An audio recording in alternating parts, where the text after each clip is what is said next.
Bonjour à tous, il est 11h30 et je vois que des personnes sont ponctuelles. Donc, on a déjà salué quelques personnes qui étaient présentes avant le démarrage, mais Bonjour à tous. voilà.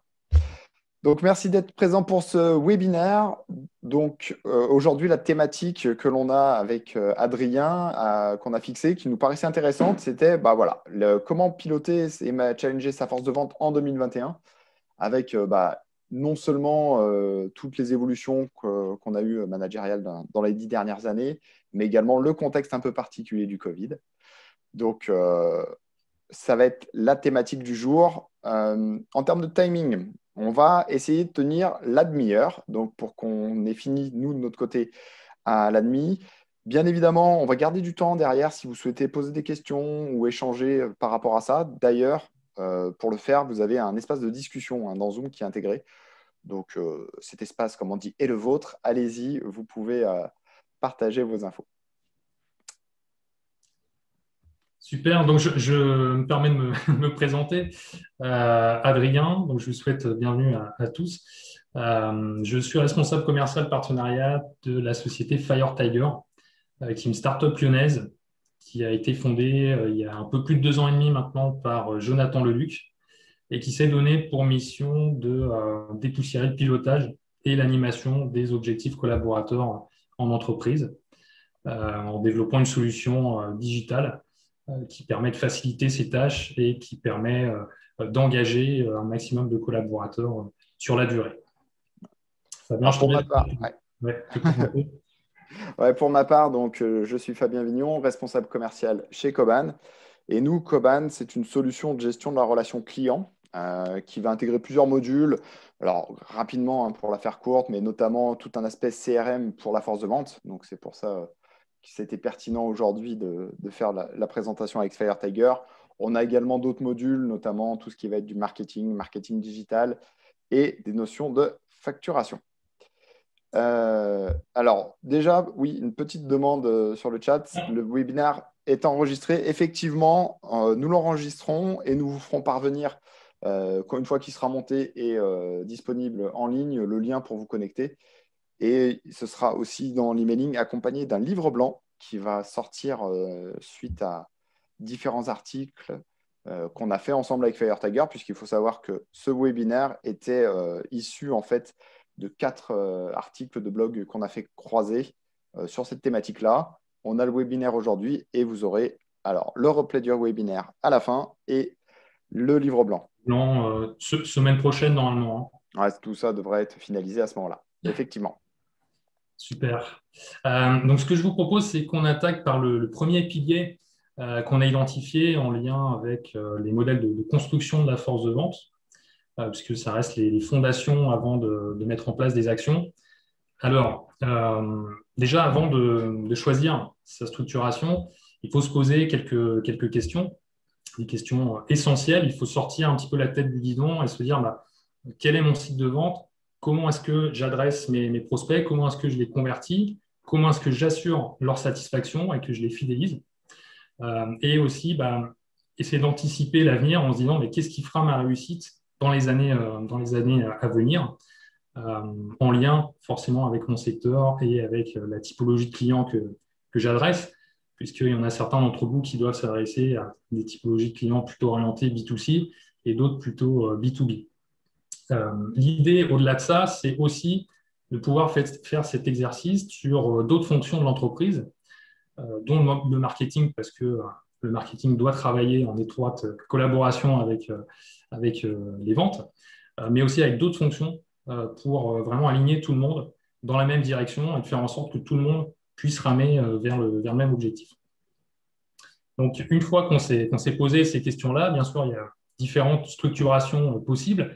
On en a détecté deux qu'on va voir juste après. Mais ces structurations, elles vont évoluer dans le temps et elles ont évolué puisque les cycles de vente, que ce soit en B2B ou en B2C, ont également évolué du fait du comportement d'achat des clients. Aujourd'hui, on a des clients, que ce soit en B2B ou en B2C, qui utilisent de plus en plus Internet et notamment les réseaux sociaux. Et comme on peut le voir, donc là, je prends l'exemple du cycle de vente B2B sur le secteur du logiciel, on a un cycle de vente qui s'est complexifié et où on retrouve une importance particulière dans la recherche en amont d'informations sur le web, puisque 74% des acheteurs du B2B effectuent plus de la moitié de leur recherche sur le web avant de prendre contact avec un commercial.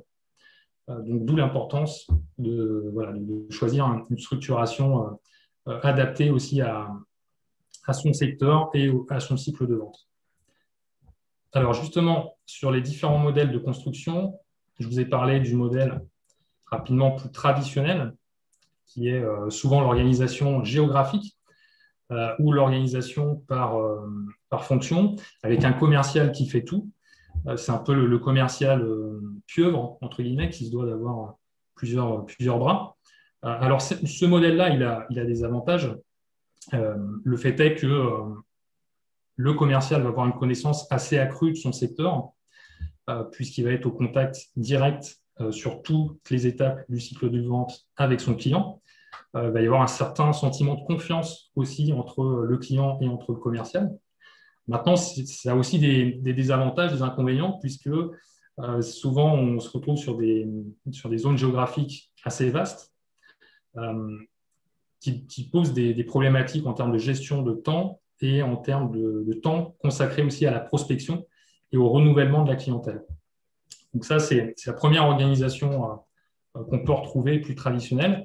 Et puis, on a vu apparaître ces dernières années un nouveau modèle d'organisation qui est l'organisation par activité, où là, au contraire, on vient vraiment scinder toutes les étapes du cycle de vente et on vient attribuer donc, chacune de ces étapes à une personne en particulier ou à une équipe qui va se focaliser sur cette étape en particulier.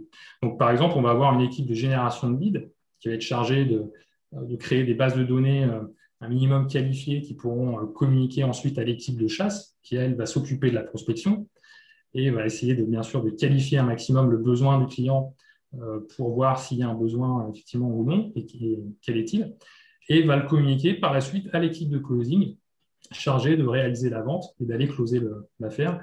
Derrière, le flambeau va aussi s'attribuer à l'équipe Customer Care ou l'équipe qu'on appelle Customer Success Manager qui va se focaliser, elle, plutôt sur l'expérience client et qui va aller vérifier si le client ne rencontre aucun problème avec le produit ou le service qu'on lui a vendu et voir s'il est pleinement satisfait. Donc là aussi, ça a des avantages. Le fait de découper le cycle de vente, on va avoir une meilleure maîtrise. On va avoir également une expérience prospect qui sera meilleure, une expérience client qui sera meilleure et une meilleure rentabilité à long terme. Après, sur les désavantages de ce mode d'organisation, c'est que ce n'est pas forcément adapté à tous les secteurs et qu'on a quand même un risque de perdre l'information si la communication n'est pas parfaite entre ces différentes équipes. Donc, il faut vraiment porter une attention particulière dans ce schéma-là à la communication. Vraiment essayer de s'appuyer sur des outils digitaux, collaboratifs, sur des outils aussi CRM. J'en profite puisque Fabien est avec nous, qui permettent de vraiment centraliser l'ensemble des données clients et faire en sorte qu'il n'y ait pas de déperdition pour qu'on ait un maximum d'informations qui permettent d'aligner notre réponse avec les attentes du client. Il n'y a pas vraiment de modèle idéal, en fait. Ce que je disais en première partie, il faut surtout bien réfléchir, bien adapter son modèle en fonction de son marché, en fonction de ses enjeux et de ses moyens également, puisque notamment sur l'organisation par activité, ça va nécessiter aussi des moyens humains qui peuvent être importants. Et on n'est pas obligé de choisir uniquement cette organisation. On peut aussi mettre en place une organisation hybride où on va retrouver à ce moment-là une personne peut-être en back-office chargée de prendre les rendez-vous pour le commercial qui, lui, va pouvoir se focaliser sur la vente sur le terrain, là où d'habitude il a un peu moins de temps peut-être de le faire s'il doit passer plus de temps sur la partie prospection. Je peux vous conseiller de vous faire accompagner forcément sur ces problématiques. par des experts, que ce soit en termes de conseils ou en termes d'implémentation de nouveaux outils ou de nouveaux process. Alors, je vais laisser la parole à Fabien, puisqu'une fois qu'on Allez, a posé les fondations, il c'est faut. ça. Donc là, merci Adrien pour Je t'en cette prie. présentation. Mais finalement, là, on a parlé du modèle commercial et de la manière d'organiser sa force de vente. C'est pas directement lié à la motivation et à l'accompagnement et le challenge de ces équipes de vente, mais vous verrez au fur et à mesure, et notamment sur les KPI, que ça va avoir un impact assez fort, in fine, sur les indicateurs à suivre et derrière à gérer. Donc, au niveau des KPI, déjà, qu'est-ce qu'un KPI? Parce que voilà, tout le monde n'a pas forcément l'acronyme en tête. Donc, c'est un terme anglais qui est Key Performance Indicator, donc, ou en français, les indicateurs clés de performance. Voilà. Donc, globalement, on va parler de KPI, c'est toutes les informations concernant les éléments, les indicateurs à suivre. Alors, une fois qu'on a dit ça, OK, c'est bien, mais il va falloir définir ces KPI. C'est-à-dire comment est-ce que je fais pour définir des KPI qui vont être pertinents, qui vont motiver mes commerciaux, puisque là, alors, on est vraiment dans le cadre de la force de vente, mais après, ça s'applique aux autres services, hein, il n'y a pas de souci. Et pour ça, il y a une première étape qui va être indispensable. Et vas-y, Adrien, tu peux. Hop là. OK. C'est globalement revenir en arrière. La première chose, ça va être de définir les objectifs de l'entreprise. Effectivement, ces objectifs, on va devoir les mettre en place alors, il y a la méthode OKR qui existe, qui est Objective Key Result, c'est-à-dire quels sont les résultats clés et quels sont mes objectifs au niveau de ces résultats que je dois suivre pour être sûr que les performances de mon entreprise vont dans la direction que j'ai définie. Donc là, en faisant cette étape-là, qui vous paraît, par exemple, pas forcément lié avec l'activité commerciale, mais en fait va être fondamentale dans le sens où, en ayant fait ça, vous savez où vous voulez aller. Donc, vous avez déjà fait, allez, les trois quarts du chemin. Parce qu'une fois qu'on sait où on veut aller, on va pouvoir définir comment y aller. Donc là-dessus, c'est là où on va vouloir définir justement les moyens à mettre en place, le modèle commercial, comment est-ce qu'on structure la force de vente, quelles sont les phases que l'on va devoir privilégier. Et une fois qu'on a défini ça, on va être au clair pour pouvoir définir des objectifs à la force de vente et donc les indicateurs à suivre.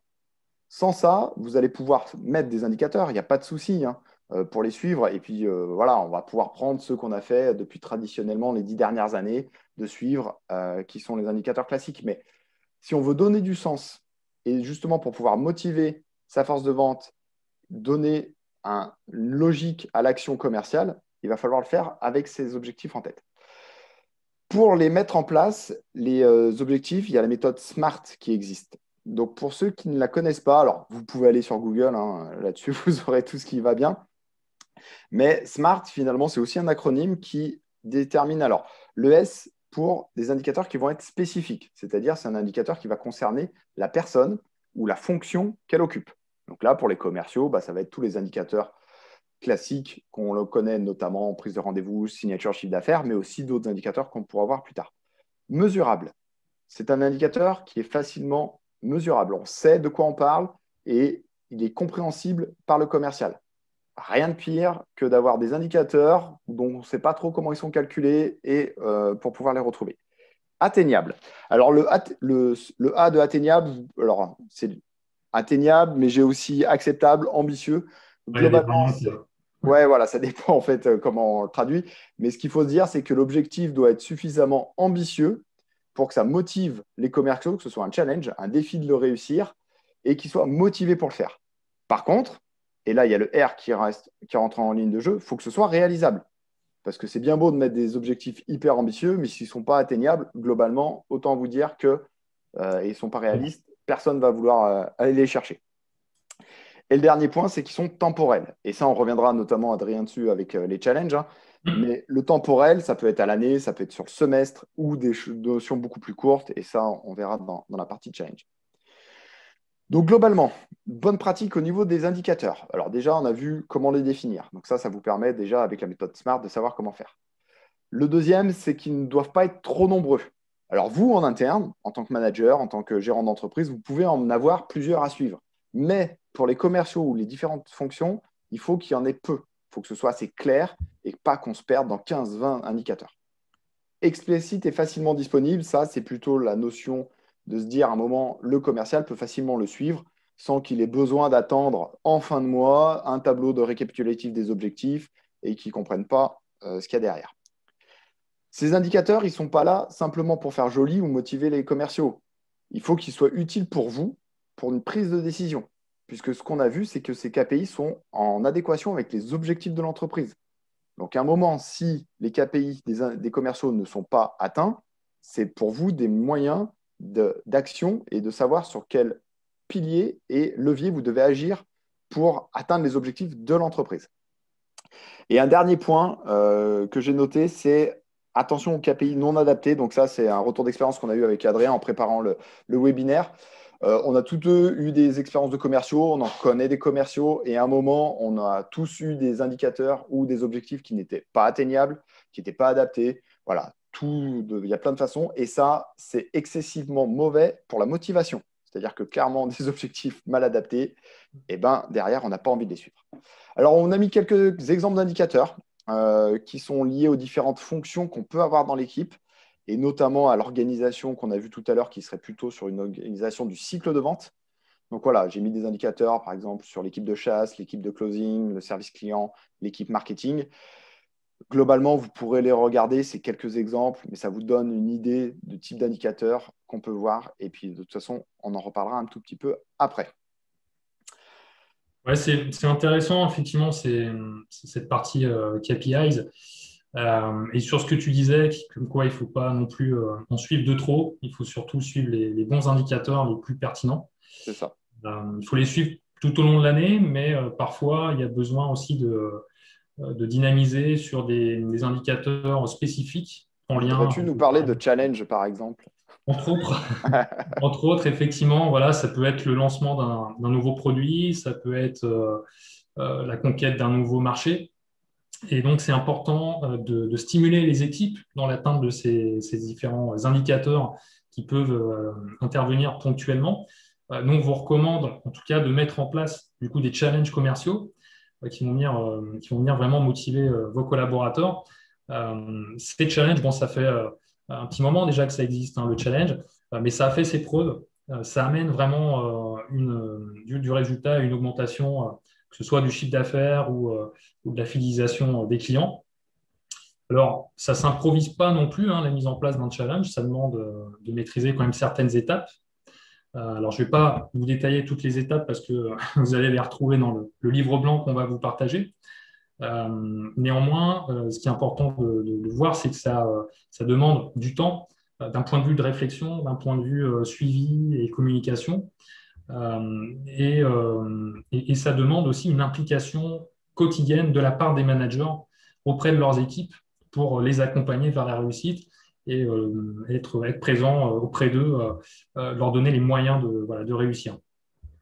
Donc nous, chez Fire Tiger, je vous ai parlé tout à l'heure de système de pilotage et d'animation d'objectifs, mais on a développé aussi une brique challenge digitalisée qui permet de créer très facilement un challenge en quelques clics et de le communiquer sur une application mobile et sur la solution également accessible via navigateur web de manière très engageante auprès de vos collaborateurs. L'idée, c'est bien sûr de gagner du temps, mais c'est aussi de garder le lien et permettre une visibilité sur les performances en temps réel, ce que parfois on a du mal à retrouver quand on participe à des challenges. Il y a parfois un manque de visibilité et un manque de communication, ce qui fait qu'on perd un petit peu d'intensité dans la réalisation de ce challenge.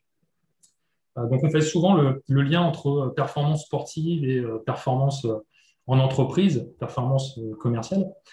On a vu sur la partie sportive l'arrivée de nouvelles applications, notamment à destination des sportifs plutôt amateurs, mais qui se fixent des objectifs tout de même. Donc par exemple, en tant que coureur, je peux me fixer un objectif de réaliser un marathon sous 3 heures. C'est un peu ambitieux, mais pourquoi pas. Bel objectif. Bel objectif. Et donc, cette application, elle permet de suivre les objectifs intermédiaires qui vont permettre d'atteindre ce but final. Donc, dans cette application donc, on peut retrouver qui s'appelle Strava. Je vais pouvoir imbriquer donc, mes différents objectifs intermédiaires qui vont me permettre d'aller chercher mon objectif de marathon et d'analyser ma performance, mon évolution, et pourquoi pas de me comparer aussi avec d'autres sportifs dans des classements, dans ce qu'ils appellent les leaderboards. Alors nous, chez Fire Tiger, justement, on veut être un petit peu le pendant de Strava, mais sur la performance commerciale. Et on a développé également une brique objectif qui permet de suivre tout au long de l'année l'atteinte des objectifs à court, moyen, long terme, qu'ils soient individuels ou collectifs. Et on a un lien étroit entre cette application Strava et Fire Tiger, c'est la gamification. Alors la gamification, pour ceux qui ne connaissent pas, c'est l'utilisation des mécanismes qu'on retrouve dans les jeux, notamment dans les jeux vidéo, avec des systèmes de récompense, avec des systèmes de statut, des systèmes de niveau qu'on va franchir petit à petit en fonction de son atteinte sur les différents objectifs qui nous ont été fixés. Et l'objectif, ce n'est pas de jouer, mais c'est de faire en sorte que mon travail en tant que collaborateur ait un impact dans un jeu et que je puisse en mesurer les évolutions constamment, de façon à ce que ça me motive. Et la gamification, c'est vraiment un levier très, très puissant, parce qu'au même titre que le sport, ça génère de la dopamine. Donc, ça amène du plaisir, ça amène de la motivation et de l'énergie.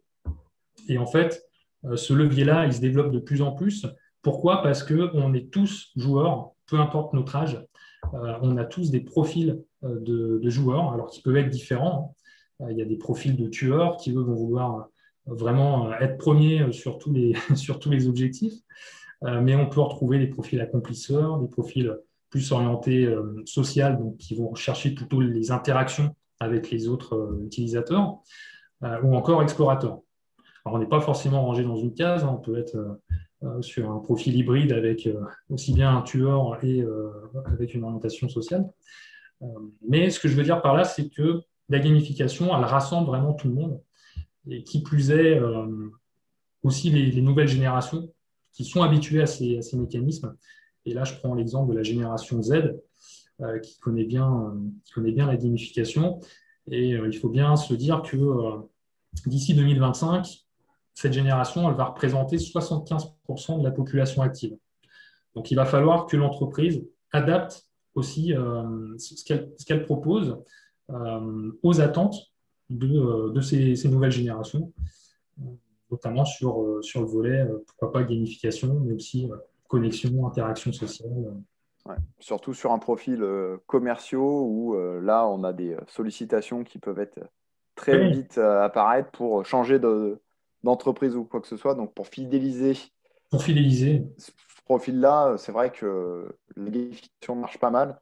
Et pour vous donner un exemple, par exemple, dans un CRM, vous allez avoir des indicateurs plutôt de suivi de l'évolution du chiffre d'affaires, du nombre de rendez-vous et tout ça. Mais ça peut être sympa aussi de se dire que finalement, bing, vous êtes le premier à avoir signé une affaire ce mois-ci. C'est un trophée. Et donc, comme ça vraiment, il y a autre chose que le simple closing d'affaires Ouais, ouais, habituel. ça permet de valoriser vraiment tous les efforts. C'est ça qui est important aussi, c'est que bien souvent, on s'attache bien sûr à l'objectif global, qui est bien souvent un objectif de chiffre d'affaires à l'année. Mais là, du coup, ça nous permet de découper en plusieurs périodicités et puis de valoriser tous les objectifs intermédiaires qui vont quand même me permettre d'atteindre mon objectif global et qui sont malheureusement peu valorisés actuellement. Donc, cette partie, elle est intéressante. Elle est intéressante pour stimuler, encore une fois, sur le long terme, mais aussi de manière ponctuelle et donc par la création de challenges. Et moi, je vous incite à créer des challenges tout au long de l'année, qui plus est en cette période un peu particulière où c'est compliqué de garder la flamme active chez certains des collaborateurs. Voilà, ça crée vraiment de la stimulation. Alors, Fabien, je te laisse prendre le relais sur le quatrième. Voilà, la transition est toute trouvée, puisque là, effectivement, le point, c'est de se dire comment est-ce que je peux faire sur le long terme pour maintenir la motivation de l'équipe, des commerciaux. Alors, la solution simple, c'est le pognon. Hein. Voilà. Donc, merci d'avoir suivi ce webinaire et à bientôt. Alors, non, c'était la petite blague, mais c'est vrai que quand on pense motivation des commerciaux, on pense surtout à la rémunération. Alors, Oui, c'est bien, c'est important. Sauf que ce qu'on vient de voir avec Adrien, les nouvelles générations, parce que voilà, après on les appelle Z, Y et tout ça, je suis un peu perdu dans toutes ces générations, mais on se rend compte en tout cas que le facteur financier n'est pas À la le source. facteur principal de Mm. motivation. Donc à un moment, alors je reviens sur le pourquoi les motiver. Ça vous paraît peut-être un peu basique, voire provoque, mais clairement, en échangeant avec d'autres personnes qui sur des fonctionnalités de management commercial, c'est pas natif de vouloir manager les commerciaux et de les motiver. On a toujours eu ce vieux réflexe de dire bah, globalement, la rémunération s'occupe de motiver. Voilà, ils veulent gagner plus, ils sont motivés pour faire plus. Sauf que la rémunération étant un levier qui diminue en impact, et ben, trouver d'autres leviers pour les motiver parce que meilleure motivation, et ben, ça permet d'obtenir des meilleurs résultats tout simplement. Forcément. Voilà. Donc là-dessus, comme on le disait, la rémunération n'est pas que financière. Donc, sur les différents moyens d'influencer la motivation, alors, on va en évoquer, mais clairement, et Adrien l'a évoqué tout à l'heure, vous n'allez pas pouvoir gérer toute la motivation de vos équipes. Il y a un aspect professionnel et sur lequel vous allez pouvoir gérer, mais l'aspect personnel, là-dessus, vous avez moins la main. Je ne vous apprends rien pour vous dire qu'aujourd'hui, le contexte est quand même un petit peu particulier avec ce Covid voilà, euh, qui nous emmerde tous. Et Durer, hein. donc, il faut derrière arriver à jongler avec ça. Et donc, autant permettre via vos actions que vous allez mettre au sein de l'entreprise, pouvoir influer de la meilleure des manières sur cette motivation et pouvoir éventuellement compenser des périodes de moins bien à titre perso. Donc, la première, et là on l'a déjà évoqué, hein, on revient sur le basique qu'on a vu sur le deuxième pilier, qui était la fixation des objectifs. Voilà, il faut que les objectifs motivent vos équipes. Donc, c'est bien de les mettre ambitieux, mais mettez-les réalistes, parce que si ce n'est pas réalisable, derrière, ils seront démotivés. Donc, on a vu la méthode OKR et la méthode SMART, et n'hésitez pas aussi à les construire avec vos équipes, ces objectifs-là. Ça, Si c'est c'est important, hein. ouais, Mm. dans votre coin qui devez les faire, vous devez en proposer, effectivement, mais après, voyez avec eux ce qui peut les motiver, sur quoi ils ont envie de travailler, même pour construire les challenges, hein, c'est une source de motivation. Deux, il faut les accompagner au quotidien.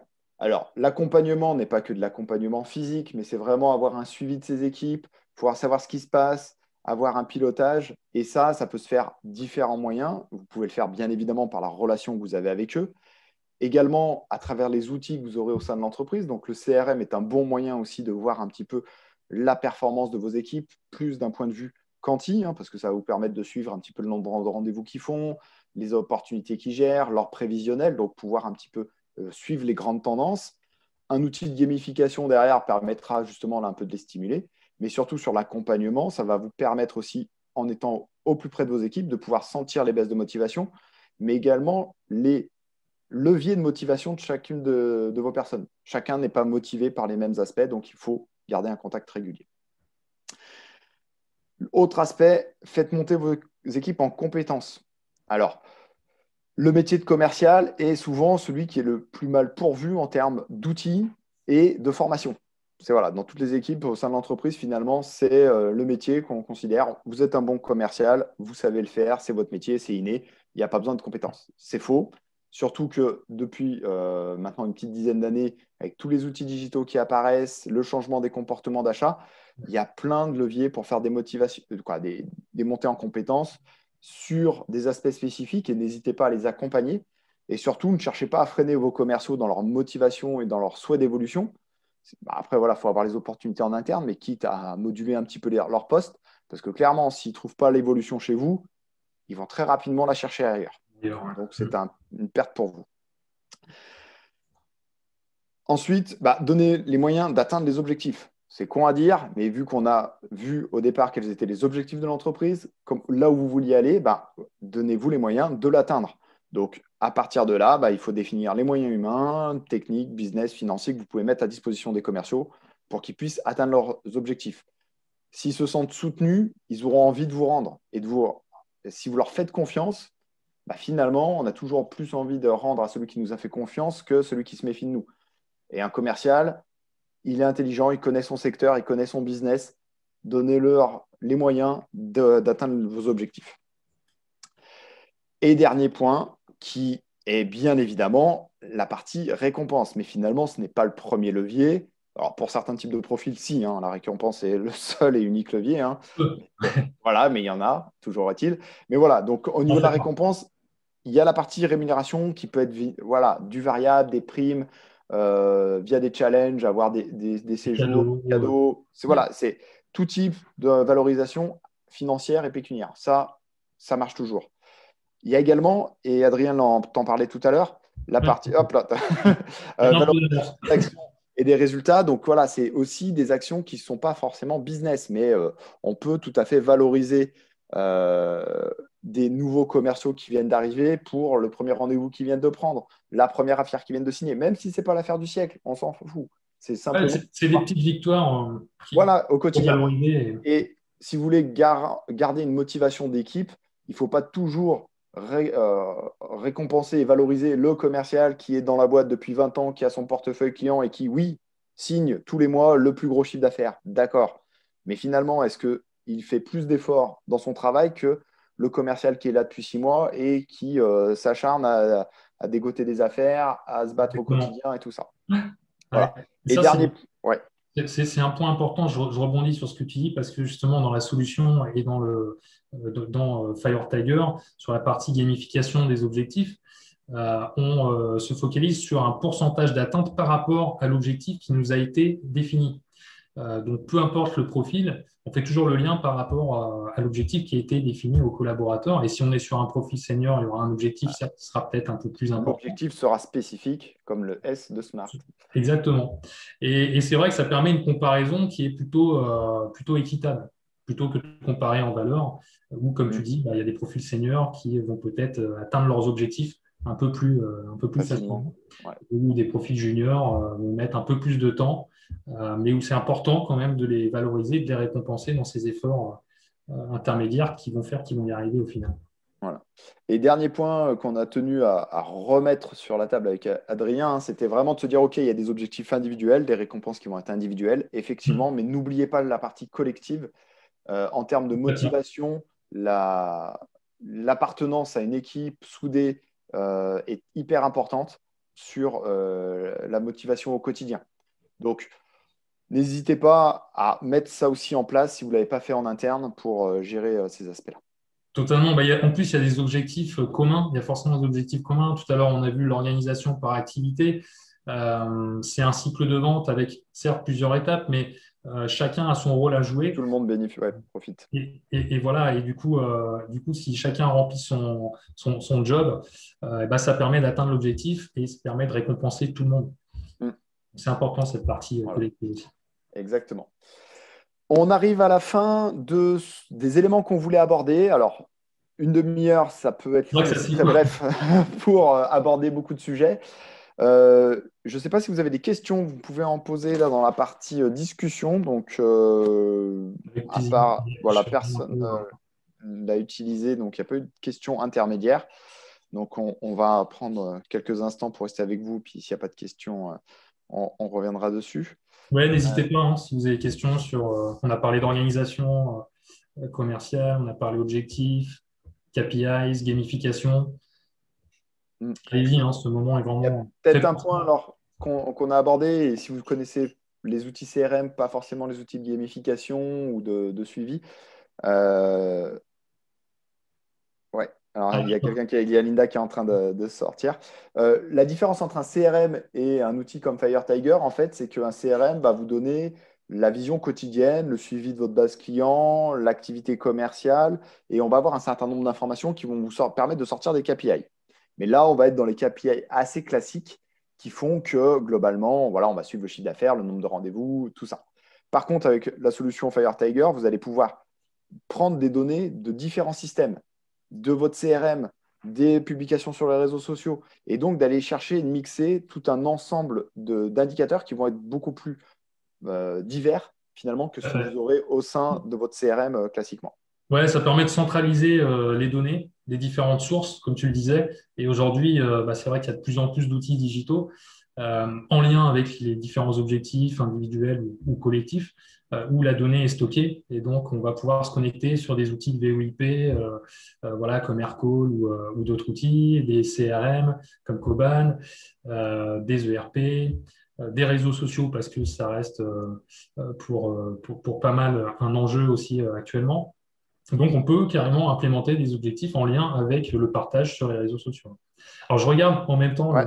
Et là, il y a Linda qui vient de nous faire une remarque qui effectivement dit que en tant que manager, on n'a pas forcément la main sur les la objectifs que l'on va fixation. fixer. Ouais. Donc ça, effectivement, bah, c'est la difficulté à un moment de pouvoir refaire descendre la vision d'entreprise, donc les objectifs de l'entreprise, et de définir les objectifs au niveau des personnes et les indicateurs à suivre. Donc là, c'est toute une notion d'organisation. Donc, c'est un domaine qui dépasse simplement le thème de ce webinaire. Et effectivement, là, on parlait dans la logique, mais c'est peut-être aussi pour vous un moyen de remonter auprès de votre direction et de justement montrer l'inadéquation entre ces objectifs et ce qu'on demande aux équipes sur le terrain pour atteindre ces objectifs. Donc, ouais, ça peut être une inadéquation de moyens ou simplement de ressources disponibles ou même de marché, hein. Voilà, des fois, on a des ambitions qui sont plus grandes que ce qu'on peut atteindre sur un marché donné. Donc, là-dessus, en tant que manager, des fois, on est coincé entre ces deux visions. Donc, il faut arriver à la fois à remonter les informations à la direction, mais aussi, moi, je pense, voilà, c'est mon avis personnel. Après, Adrien, tu es le seul à avoir la parole, donc tu seras mon seul contradicteur, ou sinon des personnes dans le chat. Mais c'est de se dire à un moment aussi, partagez sur vos contradictions et avec vos équipes et soyez sincères avec eux. Voilà, n'hésitez pas à leur dire le point de vue. Les personnes qui sont constructifs dans votre équipe, vous comprendront. Ceux qui ont envie d'être de mauvais esprit, ben, malheureusement, sur cela, quoi que vous fassiez, entre guillemets, de toute façon, ça ne leur arrivera pas. Ouais, non, c'est sûr. Ouais. Alors, il y a Omar qui pose une question. Ah, ok. Est-il pensable qu'un commercial ne puisse pas prospecter durant la semaine? Alors, je vais dire oui. Omar, je vais prendre mon exemple là aussi. Je ne sais pas toi, Adrien, si. Mais On l'a vu tout à l'heure. Alors, c'est sûr que il faut rester actif, il faut rester dynamique et il faut essayer de garder quand même une petite part de prospection. Maintenant, il y a des systèmes d'organisation commerciale, comme on le faisait voir tout à l'heure, où il y a vraiment des personnes qui sont focus sur ces tâches, sur ces exactement. missions. Alors, Donc oui, je répondrai. c'est possible. Alors après aussi, il y a tout un système qui va derrière et ça, c'est tout votre modèle commercial. Clairement, si je prends l'exemple que je connais le mieux, qui est Coban, aujourd'hui, nous ne prospectons pas. C'est-à-dire que nous n'avons pas d'action directe pour aller chercher des nouveaux prospects et fidéliser nos clients, puisqu'en fait, on a toute une démarche qui est en amont de marketing pour du référencement, ce qu'on appelle le l'inbound marketing, qui fait que on a mis en place des actions. Le webinaire en est une, hein, par exemple. Hein, c'est des actions qui permettent en fait de faire connaître Coban, de faire en sorte que les personnes viennent sur notre site et quand ils sont matures, nous sollicitent pour gérer cette relation. Voilà, tu es en train de me montrer, je pense, Je reviens voilà, sur sur ton cette, modèle. sur cette Donc, partie. en fait, ça va dépendre de votre modèle commercial. Effectivement, il y a des secteurs d'activité où ça se prête bien, d'autres où ça se prête moins bien, mais c'est une démarche d'entreprise et qu'il faut voir dans sa globalité. Donc, si vous êtes dans un modèle où les commerciaux sont censés eux-mêmes s'auto-alimenter, bah oui, il faudra que les commerciaux prospectent et qu'un commercial ne prospecte pas durant une semaine, bah, sauf s'il a une semaine très chargée en rendez-vous, mais en tout cas, il se prive d'une source de lead dans le futur. Et après, si c'est votre modèle commercial qui est fait ainsi, bah, en fait, c'est juste une adéquation entre les moyens et les objectifs et la structuration de votre modèle. Alors après, il y a aussi des structurations, comme je disais tout à l'heure, hybrides, où on peut allier, attention, on peut allier ce qu'on appelle l'inbound, donc plutôt, comme disait Fabien, le référencement, la création de contenu sur Internet pour plutôt du coup faire venir le prospect à nous, et l'outbound où on va aller prospecter et donc passer des coups de téléphone ou envoyer Ah oui, des c'est mails. absolument pas incompatible. C'est absolument pas incompatible et je pense même que c'est la recette, je pense même que c'est la recette gagnante, perso.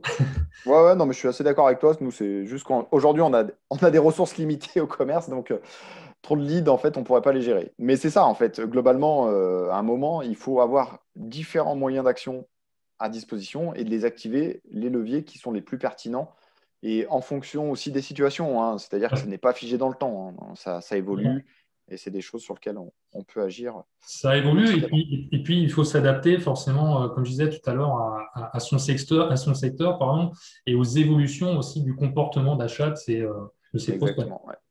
Parce il y a certainement des secteurs qui ont peut-être pas encore franchi le pas, qui sont En voie encore de entre guillemets, digitalisation, ouais. à l'ancienne, hein, rien de négatif, mais voilà, qui sont peut-être moins digitalisés et moins attachés à de la recherche d'informations voilà, sur Internet, sur les réseaux sociaux. Donc, ce qui est plus important, c'est l'adaptation. C'est ça. Alors, est-ce qu'il y a d'autres Il n'y a pas questions? d'autres marques. Ah, si, vous avez des exemples de gamification. Allez, Linda, toujours. Donc, c'est pour toi, Adrien. Ok. Vous avez des exemples de gamification. Effectivement, alors après, on a des cas clients pour notre part qu'on sera ravis de vous partager. En termes d'exemples, c'est vrai que alors, j'ai pas forcément des masses de screenshots de la solution, mais comme vous l'avez vu tout à l'heure sur l'application mobile, eh bien, sur la solution, on va retrouver des niveaux qu'on va venir débloquer au fur et à mesure qu'on avance dans les objectifs, dans les challenges. Et on va gagner des points dans la solution. Donc, comme vous pouvez le voir, sur chacun des objectifs, on va délimiter donc, un maximum de points qu'on peut acquérir. Et ces points-là, ils ont une valeur. Et derrière, ces points, ils vont pouvoir être transformés en récompense dans une marketplace, une brique spéciale récompense où l'entreprise va pouvoir intégrer ce qu'elle souhaite faire gagner à ses collaborateurs. Alors, je vois aussi que vous utilisez Klaxoon. C'est pas la même chose. Effectivement, c'est sur deux volets différents. Pour autant, c'est un très bon exemple. C'est un très bon outil, notamment pour animer les réunions, pour mettre en place des brainstorming. Euh, c'est assez complémentaire. C'est assez complémentaire. Donc, c'est parfait. Enfin, moi, c'est un outil que j'apprécie particulièrement. Klaxoon. Donc, les deux ne sont pas incompatibles, hein. Au contraire. Bon, bah écoutez, plus d'autres questions. On vous remercie pour votre disponibilité, en tout cas, hein. C'était avec Merci plaisir à qu'on a tous. Ouais. présenté ça. Si vous avez des questions ou même des sujets ou que vous souhaitez qu'on aborde, normalement, vous avez nos coordonnées. En tout cas, vous avez les moyens de nous contacter. On vous a envoyé toutes les informations par mail.